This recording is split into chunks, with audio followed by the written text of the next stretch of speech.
Assalamualaikum warahmatullahi wabarakatuh. Di sini kami akan menjelaskan tentang sejarah olahraga ski di dunia. Untuk olahraga ski itu, latihan dan perlombaan ski terorganisir. Pertama yang tercatat berasal dari penggunaan ski militer di inventari Norwegia dan Swedia. Misalnya, rincian latihan ski militer di tentara Denmark Norwegia dari tahun 1767 dipertahankan. Balapan dan latihan militer termasuk menuruni bukit di medan yang kasar. Latihan sasaran sambil bermain ski menurun bukit. Dan ski lintas alam sejauh 3 km dengan ransel militer lengkap. Atau adalah negara asal Norwegia yang telah memasuki kosakata ski internasional pada tahun 1800-an. Para pemain ski di Telemark saling menantang di lereng liar. Lereng yang lebih memadai mempunyai kata sifat sla. Kemudian ada beberapa olahraga di perlombaan ski. Perlombaan diadakan pada lapangan yang bergelombang. Dan terkadang menyertakan lompatan curam. Untuk olahraga ski ini tingkat kesulitannya sangatlah sulit. Perlombaan abad ke-19 ini di Denmark ini berlangsung sepanjang jalur yang sangat sulit. Biasanya dari gunung curam terus ada di sepanjang rosotan kayu dan diakhiri dengan tikungan tajam.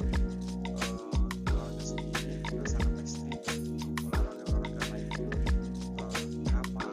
Karena olahraga ski ini memiliki tingkat kesulitan untuk para olahraga yang lainnya. Untuk olahraga ski ini sendiri itu kalau untuk perlombaannya dia menggunakan es, terus rosotan kayu dan lain sebagainya.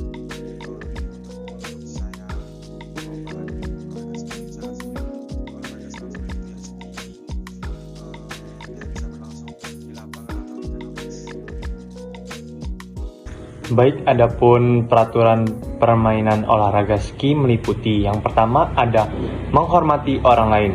Seorang pemain ski atau snowboarder harus berperilaku sedemikian rupa sehingga dia tidak membahayakan atau merugikan orang lain. Yang kedua, pengendalian kecepatan dan bermain ski atau snowboarding. Seorang pemain ski atau snowboarder harus bergerak dengan terkendali. Ia harus menyesuaikan kecepatan dan cara bermain ski atau seluncur salju dengan kemampuan pribadinya dan dengan kondisi medan, salju, dan cuaca yang ada serta kepadatan lalu lintas. Yang ketiga, pemilihan rute. Pemain ski atau snowboarder yang datang dari belakang harus memilih rutenya sedemikian rupa agar tidak membahayakan pemain ski atau snowboarder di depannya. Yang keempat, menyalip. Seorang pemain ski atau snowboarder boleh menyalip pemain ski atau snowboarder lain di atas atau di bawah dan ke kanan atau ke kiri, asalkan ia memberikan ruang yang cukup bagi pemain ski atau snowboarder yang disusul untuk melakukan gerakan sukarela atau tidak. Yang kelima, memulai dan bergerak ke atas. Seorang pemain ski atau snowboarder yang memasuki jalur lari yang ditandai memulai lagi setelah berhenti atau bergerak ke atas di lereng harus melihat ke atas dan ke bawah lereng agar ia dapat melakukannya tanpa membahayakan dirinya sendiri atau orang lain.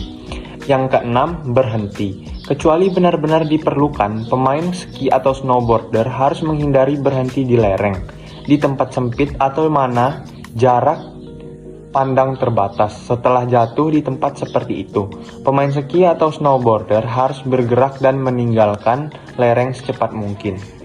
Yang ketujuh, mendaki dan menuruni dengan berjalan kaki. Pemain ski atau snowboarder yang mendaki atau menuruni dengan berjalan kaki harus tetap berada di sisi lereng. Yang kedelapan, menghormati rambu dan marka. Seorang pemain ski atau snowboarder harus menghormati semua rambu dan marka. Yang kesembilan, bantuan. Jika terjadi kecelakaan, setiap pemain ski atau snowboarder wajib memberikan bantuan. Dan yang terakhir ada identifikasi. Setiap pemain ski atau snowboarder dan saksi, baik pihak yang bertanggung jawab atau tidak, harus bertukar nama alamat setelah terjadi kecelakaan. Baik, sekian presentasi dari kelompok kami. Kami ucapkan wassalamualaikum warahmatullahi wabarakatuh.